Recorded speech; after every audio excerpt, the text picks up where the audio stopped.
We bought a really crazy mini PC that is $900 and it has a graphics card that we have never actually benchmarked before. It's the Intel Arc Pro B50, a workstation/AI focused graphics card with 16 gigs of VRAM, but is being sold in this mini gaming PC. Is this actually good for gaming though? We'll unbox it and find out after word from today's sponsor. Hey Jackson, I know you got a lot on your plate right now, but could you whip me up something real quick? Sure man, what's up? Yeah, I need a 10-page pitch deck to send to Valve on why we need a Steam machine. Thanks. How am I supposed to do that quick?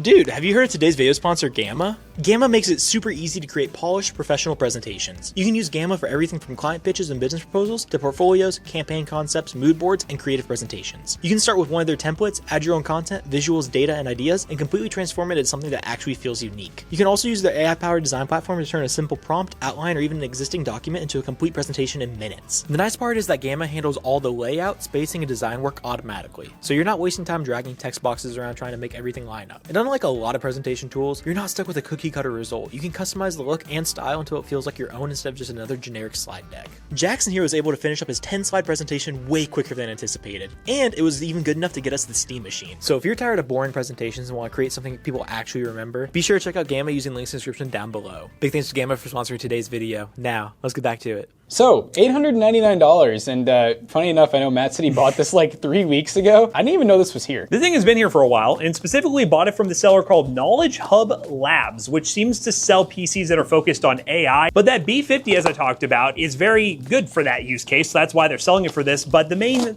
title of this is Mini Gaming PC. It features the i7-6800K, which is old school, 6 core, 12 thread, 32 gigs of RAM, 512 gig SSD, and that B50 alongside this kind of custom mini ITX form factor case. I noticed they sent some bubble mailers. These two are empty. Whoever used these are some good money. Oh, PC Bros it's because they've already used them. Oh, rude. But this one though, still got the adhesive. This is extra money right here. That's your value, ROI. All right, so we got a 2-in-1, so this is gonna be Bluetooth and, I assume 2-in-1, Bluetooth and Wi-Fi. These are horrible, by the way. Like, they work, but for gaming, not good. We don't even recommend using Wi-Fi. This is the world's thinnest HDMI cable. Wow, why is it so thin? I don't trust that. I mean, it says 4K, and I know technology's come a long way, but I just feel like that can't be good. Okay, so this graphics card is gonna only have, it looks like, mini DisplayPort? Which is pretty common for like the Quadro level cards, so I'm assuming with this Intel Pro card it's the same deal. This is a low profile GPU, by the way. The B50 only pulls 70 watts of power, but also has 16 gigs of VRAM, and it performs a little slower than like a B570 if you want a comparison point, but the GPU on eBay goes for like 450 bucks. It's crazy expensive, which doesn't surprise me with the whole AI boom. People just want 16 gigs of VRAM for AI, and this card is popular for that. But for gaming applications inside this PC, that's what we're here to find out if it's good. I do like they included this. This is a little manual that I assume came with the graphics card, and then the shortest, babiest little SATA. It's cool they include the display adapters for how much we're paying. I don't know if I don't think I need that. Hey, this looks like a Dell Optiplex in terms of the size. Packaging looks professionally done. Like, it's wrapped up pretty nicely. It doesn't feel like something that was just thrown together by some dude. It's in the box where honestly I would like to see double box, but you know, it's still fine. We'll see if there's any damage to change my mind on that. Yeah, double box is always nice. I mean, this is heavy, so surprised that it looks to be in pretty good shape. I will say their logo just feels AI. It does. Knowledge Hub Labs. They put the little light bulb on the front too. That's crazy. That's kind of goofy looking. Okay, but from the back though, it looks like a normal PC. I can see our full I/O here. I can see our graphics card. It looks like it has 4 mini DisplayPort outs, and then I think it's a USB-C riser card. I mean, if they include that's cool, because I mean, it doesn't look like the motherboard comes with USB-C, so they added that. The case doesn't even have it, so that was just totally optional if they wanted to add. It's got good port selection though on the front and the back. So it looks like on the inside. Open it up. We obviously have a, I think this is an SFX power, right? SFX? Yeah. No, not SFX. This would be Flex. This is a Flex power supply. Is that the Apivio one that everyone uses? it is like the Apivio one. Oh yeah, there's their logo. This is interesting. So this would be for if you wanted to add 2.5-inch drives, but they will not fit. You'd either have to remove the graphics card or put them on the outside. This is also, ooh, that came off in shipping, didn't it? Not good. Is the other one on there? Or is it just being held on? 4 of them? Oh, there is one too. So there's supposed to be 4? There's also one here. Yeah, okay, there's supposed to be 4. Okay, first of all, this isn't even like they just used it like hiding underneath the heat pipes. It's not even like I don't feel like someone anything. knew what they were doing, because that's weird. That is really weird. Let's get this cover off so we can actually look underneath it. It seems like, because you see right here, they ran this through the heat pipes. It's not actually latched anything. That's not really how that's supposed to work. But look at the other side. It's not on anything. The other side is quite literally, can you see through the fan here, Jonah? If I spin it maybe? It's literally floating. Like it's not touching anything, it's just there. That's not gonna be great. Obviously, you wanna make sure that is secure when you're shipping a PC like this. You don't want your fan bouncing around. Whoever put this together already stripped it out a little bit. I love seeing this B50 because it doesn't require any external power and it's low profile, but like, look how chunky she is. Or at least mount this properly. But this is something that if you got this at home, you'd probably either hear rattling or you would just open it one day and be like, what the hell? Oh, the RAM is machinist. It makes sense because CPU, 6800K, that's X99. So that's like similar to buying like a AliExpress combo. The fact that I'm seeing machinist, it probably is an AliExpress motherboard is kind of what we're working with Look at the here. cooler too, look how crooked it is. You can see where it's just like bent. God dang, they didn't do a good probably, job with that at all. That might have all happened in shipping. Got a little bent right there. Don't do that at home, kids. But Do there not you do go. that at home. Straight. I like the look of this card though. So this definitely is. It's a legit Intel art card. I don't see anything that makes me think this is like a knockoff card or anything. And it's just sleek. I really like the look of this card. A little blower card. I'm really curious, like super curious. 16 gigs of VRAM. You guys at home love to hear that. Yep. Are we ever going to saturate and utilize it? I doubt we will, but I've been wrong before. And also the fact that we're using this B50 with a CPU that is Gen 3. So Ooh, we that's a are good point. Gen 3 supported. It just feels like an old CPU to go with this. That's what kind of caught my attention is you're throwing in a card that would be appealing for the AI user. So maybe for that use case, the Gen 3 won't be a limitation, but you do title this as a mini gaming PC. So like if you're running a B50 with this, is the performance gonna be acceptable for that price point? Obviously, we just got done looking at the Steam Machine, which is a very compact system. I have it right here. It's literally still right here. Show them how small it is. This is how small she is. This is definitely bigger, but it is more expensive. I would hope price performance wise, you would get a little more performance with this size system because it's a DIY build yourself option. That GPU should be faster. I don't know. We'll have to see when we actually benchmark it. If we get these, I see what, okay. you see what they did? This fan, well, this isn't an Arctic cooler. So this isn't the actual I'm fan that goes realizing with they it. had to buy a thin fan for it to fit here. Okay. I'm almost positive this is an Arctic there wasn't cooler. like a real I mean, way look at to the mount logo. it. That's Thermalright, isn't it? Or something like that. Or like ID cooling. Right here. That is the Thermalright logo. Yeah. Okay. So this is a Thermalright low profile cooler that they took a thin Arctic fan, which, I mean, hey, it's cool. It's a name brand fan, but that's why, because yeah, I'm realizing this literally is not. So they just went for the like best approach. It's supposed to latch here, and look at how far off that is. It can't do that. So, yeah, it's kind of like they could have come up with something better, I feel. I mean, we'll have to, because I just feel like what was there just wasn't right.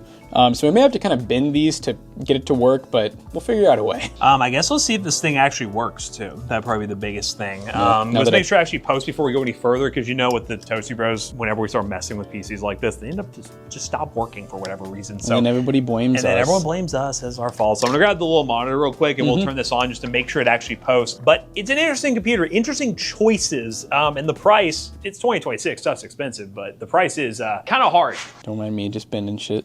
Don't mind him, just bending shit. All right, complaint department is opening up. So I did get this to work, like properly. I just bent the brackets that they included, but it's not gonna come off. I did just notice too that when I was looking at the cable management, this is just unplugged, the USB 3. I can plug it back in, but like a normal user, like we said, someone just buying this who doesn't know a whole lot, they might not even know why. Okay, that's just a really loose connection, my goodness. Oh yeah, it is very loose. I just feel like they didn't even use a single zip tie. Like, I just feel like they could have at least, I mean, you could make this look decent, but it's whatever. We're gonna see if it works. Yeah, let's see if it works at this point. Try their included cables. We'll try their goofy cable. It is cool they gave us a USB-C card though. I mean, they didn't have to do that. I don't know if maybe there's some things with AI that need USB-C normally, workstation stuff. Workstation stuff, external drives, I don't know, maybe something along those lines. Let's just see if she actually works though. I really hope so. It's been sitting for 3 weeks and the seller's gonna be like, why didn't you open it 3 weeks ago? They're gonna be like, I ain't taking it back. Oh my God. Shangzheng Dayon. Oh wow, this is an AliExpress board, ladies and gentlemen. We're gonna boot into Windows 11 here. So guys, we're gonna be turning this into a sleeper Hey build. guys, it's time to build another sleeper build. Because that almost feels like a driver thing. When it goes into the BIOS, fine, but then once it passes the BIOS, it's like... Try one more and see. I think it's gonna fix anything. Not a one-click turn off, so I mean, it probably is in Windows. But it's like, no display. Of course, this board, there is no LEDs No to saving. troubleshoot. And also, yeah, no saving. Like when we're talking that older stuff, there's really is nothing we have on hand to be able to like troubleshoot super easily. This is weird, guys. So we're gonna see what's going on. I'll try hooking up to one of our test benches, see if we still have some problems. We still have problems. You might not be seeing this. I might just be reaching out to the seller and being like, yo, what's up? What's going on? What's up? What's up? What's going on? But if you are seeing it, then it probably got fixed. And let's get to that point. All right, ladies and gentlemen, we are kind of in Halo Campaign Evolved. Just kind of. Just kind of, because it It does not look great. So this is the Unreal Engine 5 version that literally is just now coming out. It's very demanding, very, very demanding. Even on really high-end builds, it kind of puts them on their knees. We're running medium settings, which will probably change around with XeSS on low upscaling quality, and that's why the game kind of looks like Vaseline. We're really not even getting a great FPS even with the upscaling. I mean, the GPU is just not really having much of a chance to do anything because of the 6800K.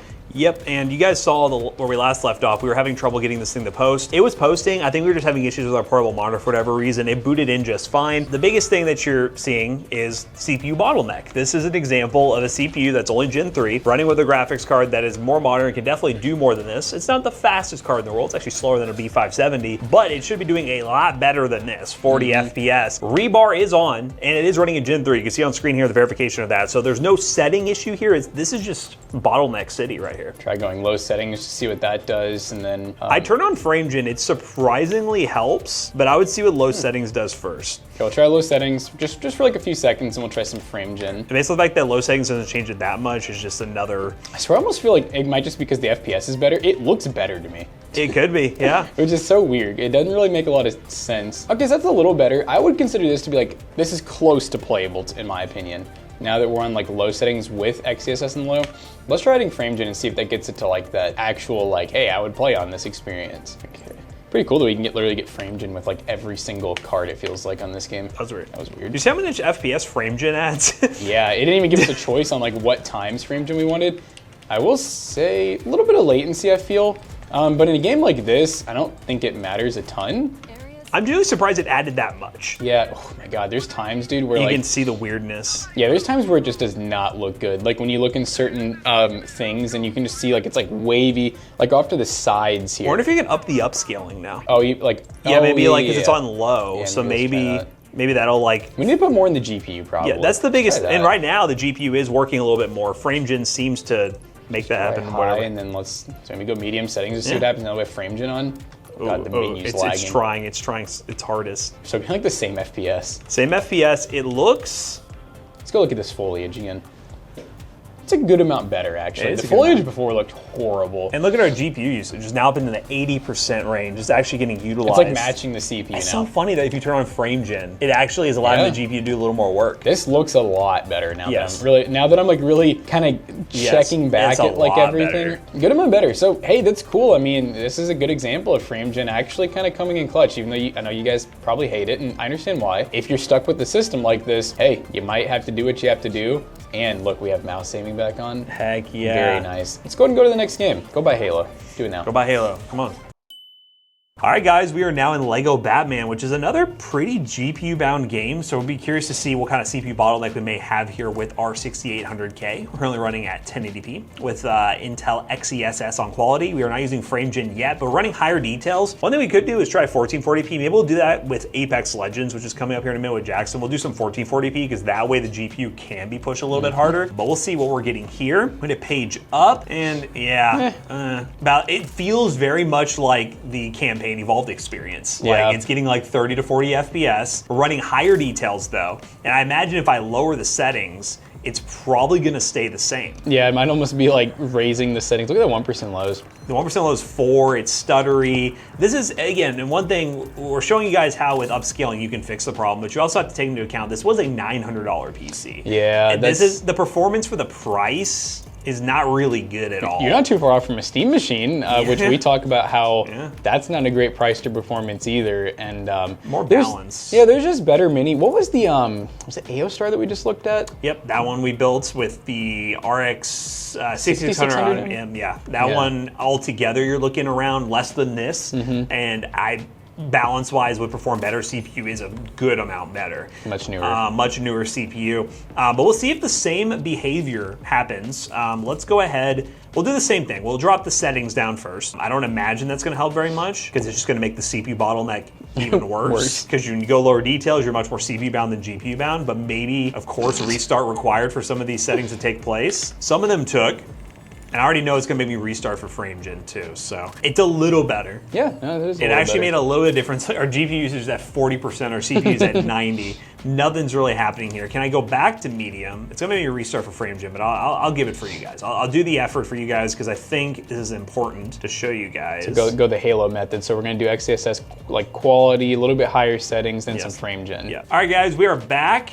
And we are currently running XeSS on quality, FrameGen ×2 on high settings. Wow. It's you more didn't playable. do 5x, bro? I can go up to, I think, 4x on this. This obviously is more playable. The 1% lows are still a little bit low. Input latency, I don't feel anything super crazy on a controller. I think it's the exact same behavior. But the GPU this time is not being utilized as much. So maybe we'll try some of the higher FrameGen, see if that helps at all. Yeah, it's just kind of a rinse and repeat of CPU bottleneck here. So let's just up that FrameGen amount, let's see. You know, I do wish that latency, I know it's not MSI's fault, I wish they could report latency better when you put FrameGen on because it sucks how it looks like the game's running way smoother and the response time is better because you're at like 1 millisecond I mean, at times. We felt pretty laggy FrameGen. This doesn't feel like it. Like it feels normal. It doesn't feel crazy input. It's one of those moments where it randomly goes up to like 25 milliseconds. It's just, it's those random 1% lows where you're still getting stutters. And no matter what tech you run, FrameGen or not, it's still gonna do that. And don't let us forget to mention that this is 16 gigs of VRAM.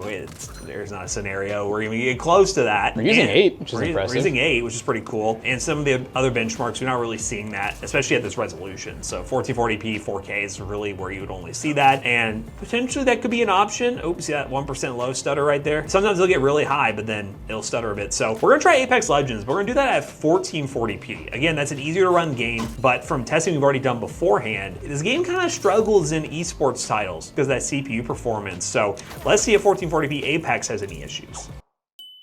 Alright guys, so we're actually playing Apex Legends at 1080p. So I know we talked about all that 1440p hype, but we think that little adapter they included just can't do over 1080p. One setting not X. Oh, wait a minute. But to make up for it, okay, now we're maxed out 1080p. Hey, it's Apex, guys. Apex is just, I swear, like one of the most playable games that actually looks decent and you can run at most settings on most systems. Yeah, I ended up ordering a adapter, an active adapter, which apparently these non-active ones, if you convert from mini DisplayPort to HDMI, can only do 1080p or in some cases like 4K 30, which should be able to run 1440p, but for whatever reason ours isn't working. So I bought an active one, and if it does fix the issue, you will see on screen here that it does fix the issue. But a little frustrating that the adapter included isn't one that allows you to use a higher resolution display. It says 4K on it, but I don't really know. I don't know. Maybe only in some use cases. Very rare use cases. We directly plugged into our monitor too, and it's still no bueno. And we did driver updates and everything, so no idea what's going on there, but we'll figure that out. Either way, Apex seems to be working. That guy locked onto me hard. Oh. Oh. Oh. Hey. Thank you, teammate. Oh, wow. Which one's the real one? None of, oh, that one's the real it was one. that guy, but he has the health, oh, nope. Oh my goodness. Oh my goodness. Oh, no. What a crazy ult. Knock me hard. Oh, no, God, I suck. God. I'm so bad at this game. I'm gonna do my ult up here. Go crazy. There's no one up here. Okay. What does this mean? Oh my God. What just hit? The numbers, what do they mean? No! No! My ult's cracking people. Oh my God. Oh my God. I was running for so long. The guy was hunting me down. I'm going to hunt you down. Blah, blah, blah. Apparently Noggin's just crazy with it. Well, hey, Apex was one of the few games that ran pretty good. I mean, this is definitely like an esports machine that can dabble in AAA titles when you're willing to change settings around. All right, we're on 30 mark CS to wrap this up and talk about this PC as a whole. Don't think it's the best value in the world, but a little bit different packaging and maybe optimizations on the seller part, maybe a little less RAM. I think 32 gigs is kind of overkill for the system, to be honest, if we're focused on gaming. It could be a better value, but let's see that Semper point. So this mini gaming PC, or should we just say mini workstation PC, is not the greatest for gaming. Not for the price, at least. I mean, obviously, it was capable. We didn't have any crashing or anything dramatic happen with it. So the fact that we got it in working order is pretty cool. But for 900 bucks, there is just so many better options. And the fact that, like I was saying earlier, you can almost recommend the Steam machine over this thing is pretty crazy, because the Steam machine is not a great value really either. And honestly, when I got this thing, I was expecting the CPU to hold this GPU back, and I kind of used this as an opportunity to test a GPU we really wanted to test here on the channel, but just haven't had the opportunity to do so, the B50. But that CPU really ruined the whole compelling value of this thing and that GPU, because it just held the B50 so far back, even though FrameGen seemed to save it sometimes in certain scenarios. Really weird. But we did run 2 more benchmarks, CS, which is an eye-opener of the CPU performance, and 3D Mark Time Spy. CS2 1080p low settings only got an average of 91 FPS, so the 1% low of 59. Dude, that's really bad. Yeah. In 3D Mark Time Spy, we got a total score of 7,495, with the GPU getting a score of 8,142 and the CPU getting a score of 5,169, which ends up being 12 cents per point. And you guys know here, we're aiming for like 10 or below usually, and even a lot of the pre-builds that we get end up being 10 or below. So at the end of the day, this PC, it's not that many, it's basically just like a little Dell Optiplex. And we think that if you really wanted a GPU like this for whatever reason, you probably could find yourself an office PC for a lot cheaper to throw it in. And if we're giving the seller some feedback, some ways to make this a more appealing option, swap the CPU to something different, try to move on from these X99 platforms. I know it's a little bit harder to do. One thing you could also do is half the RAM amount to 16 gigs if you're mainly focused on gaming, because that way you could sell this a little bit cheaper and maybe get better return on investment. But it's really just that CPU. That is the biggest problem with this system. But we heard from you guys. What do you think of this PC? Is it something you would consider if you're gonna buy in 2026? Let us know in the comments down below. And as always, we hope you guys enjoyed today's video. If you did, make sure you check out our other 2 YouTube channels and also our twitch.tv/toastybros. Do not forget to like, comment, and subscribe. See you guys on the next one. Bye-bye. So this will be for sale at PCBros.tech, and hey, another fun thing that we're doing is the next giveaway, August 14th, we'll be giving away our Steam machine. PCBros.tech is where you can buy a PC, and again, we're gonna be giving away a Steam machine coming up very soon during our August giveaway stream. Be sure to follow our Twitch stream so you don't miss that, and head over to PC Bros today if you wanna buy a PC, because you just can't wait. Use code Toasty Bros on checkout. You will save 3% on your next purchase. See you guys later. Goodbye.